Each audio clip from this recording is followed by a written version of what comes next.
नमस्कार मंडळी, श्री स्वामी समर्थ. स्वागत आहे तुम्हा सर्वांचं माझ्या मराठी यूट्यूब चॅनलमध्ये.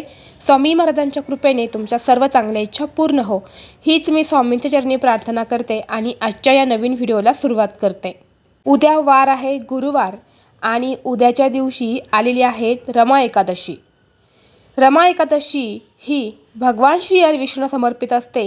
त्याचप्रमाणे गुरुवार हा सुद्धा भगवान श्रीहरी विष्णू समर्पित असतो. या दिवशी वसुबारससुद्धा आलेला आहे. यामुळे या गुरुवारच्या दिवसाला एक अनन्यसाधारण महत्त्व प्राप्त झालेलं आहे.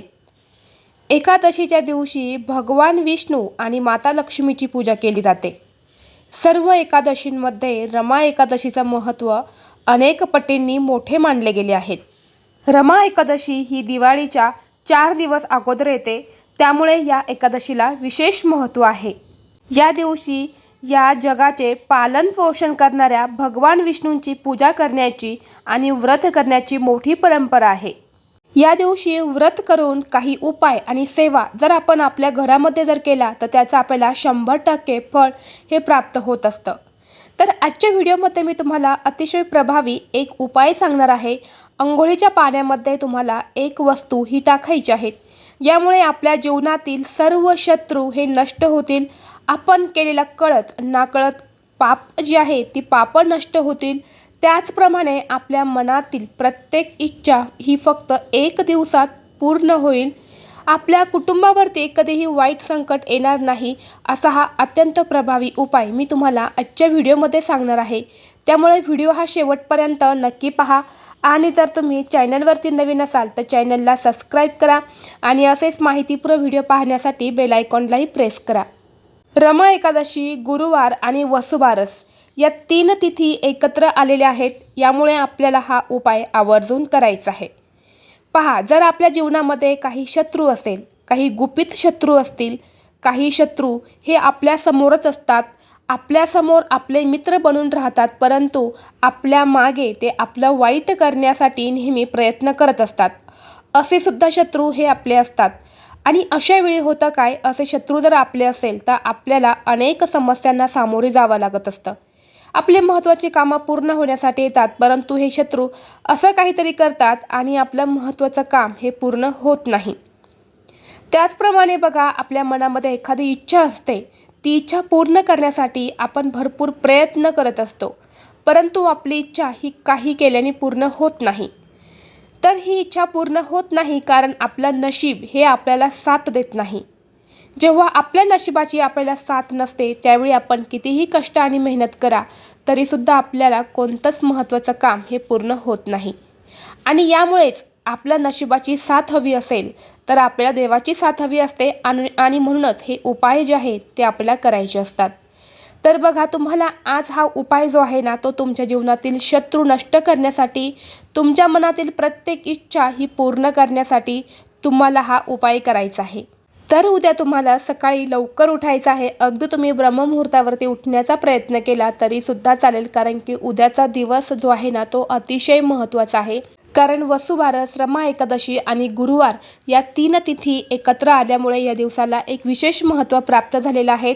या दिवसापासून दिवाळीला सुरुवात होत असते. यामुळे आपल्याला बरीच कामं ही आपल्या घरामध्ये करायची असतात. म्हणून आपल्याला सकाळी लवकर उठायचं आहे. उठल्यानंतरनं आपल्याला अंघोळीला जायचं आहे.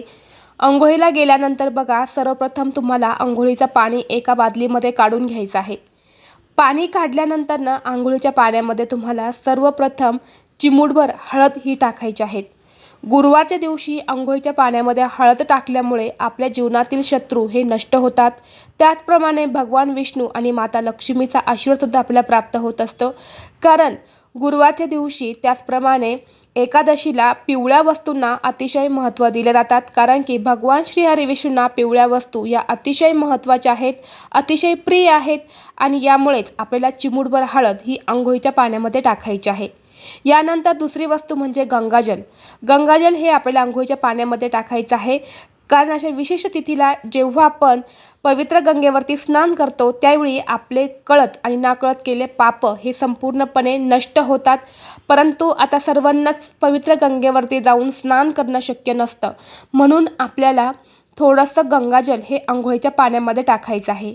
हे गंगाजल तुम्ही नदीवरनं आणून ठेवलं तरी चालेल किंवा तुम्ही एखाद्या पूजेच्या साहित्य जिथे भेटतं तिथे गेले तिथे सुद्धा तुम्हाला गंगाजल हे भेटून जाईल। यानंतरनं तिसरी महत्त्वाची वस्तू म्हणजे तुम्हाला पंचगव्य जे असतं ते तुम्हाला अंघोळीच्या पाण्यामध्ये टाकायचं आहे। पंचगव्य बघा वसुबारस आहे आणि वसुबारस असल्यामुळे आपल्याला पंचगव्य हे अंघोळीच्या पाण्यामध्ये टाकायचं आहे। पंचगव्य टाकल्यामुळे आपल्या मनातील प्रत्येक इच्छा ही लवकरात लवकर पूर्ण होते। वसुबारसचं बघा वसुबारसचं महत्त्व हेच आहे की आपल्या मनातील इच्छा पूर्ण करण्यासाठी आपण वसुबारसचं व्रत आणि पूजा हे करत असतो आणि यामुळेच आपल्या मनातील इच्छा पूर्ण करण्यासाठी आपल्याला अंघोळीच्या पाण्यामध्ये पंचगव्य टाकायचं आहे आणि त्याने आपल्याला अंघोळ करायची आहे। हे पंचगव्य तुम्ही घरीसुद्धा बनवू शकता। त्यामध्ये दही, तूप, साखर ज्या वस्तू असतात, मध यासारख्या वस्तू तुम्हाला मिक्स करून हे पंचगव्य बनवायचं आहे किंवा तुम्ही पूजेच्या साहित्य जिथे मिळतं तिथे सुद्धा तुम्हाला हे पंचगव्य जे आहेत ना ते भेटून जाईल। तर या सर्व वस्तू तुम्हाला अंघोळीच्या पाण्यामध्ये टाकायच्या आहे आणि या पाण्याने तुम्हाला अंघोळ करायची आहेत। अंघोळ करताना तुम्हाला बऱ्याच वेळा बरेच जण चुकीची अंघोळ करतात आणि यामुळेच तुम्ही कितीही उपाय केले त्याचा उपायांचा तुम्हाला फायदा होत नाही। अंघोळ करताना तुम्हाला सर्वप्रथम एक मग भरून घ्यायचा आहे, उजव्या खांद्यावरती ओतायचा आहे, दुसरा मग भरून घ्यायचा आहे, डाव्या खांद्यावरती ओतायचा आहे, तिसरा मग भरून घ्यायचा आहे आणि तुम्हाला डोक्यावरती ओतायचं आहे। अशा पद्धतीने तुम्हाला ही अंघोळ करायची आहे। पुन्हा एकदा स्वच्छ पाणी घ्यायचं आहे आपल्याला बादलीमध्ये आणि पुन्हा आपल्याला अंघोळ करायची आहे। तर अशा पद्धतीने आपल्याला अंघोळ जी आहेत ना ती उद्या एकादशी, त्याचप्रमाणे गुरुवार आणि वसुबारस या तिथीला करायची आहे। यामुळे तुमच्या जीवनातील शत्रू हे नावालाही उरणार नाही। शत्रुबाधा किंवा पितृदोष यासारखे दोष जे आहेत, कर्णीबाधा, नकारात्मकता या सर्व प्रकारचे दोष हे दूर होतील आणि आपल्या मनातील इच्छा ही फक्त 1 दिवसात पूर्ण होईल। हा उपाय घरातल्या प्रत्येक व्यक्तींनी करायचा आहे न चुकता। अगदी लहान मुलांपासून ते मोठ्यांपर्यंत सर्वांनी करायचं आहे। जर तुम्हाला आजचा हा व्हिडिओ आवडला असेल तर व्हिडिओला लाईक करा, चॅनलवरती नवीन असाल तर चॅनलला सबस्क्राईब करा आणि असेच माहितीपूर्ण व्हिडिओ पाहण्यासाठी बेल आयकॉनलाही प्रेस करा। चला तर मग भेटू असंच पुढल्या एका नवीन व्हिडिओमध्ये। तोपर्यंत सर्वांना श्री स्वामी समर्थ।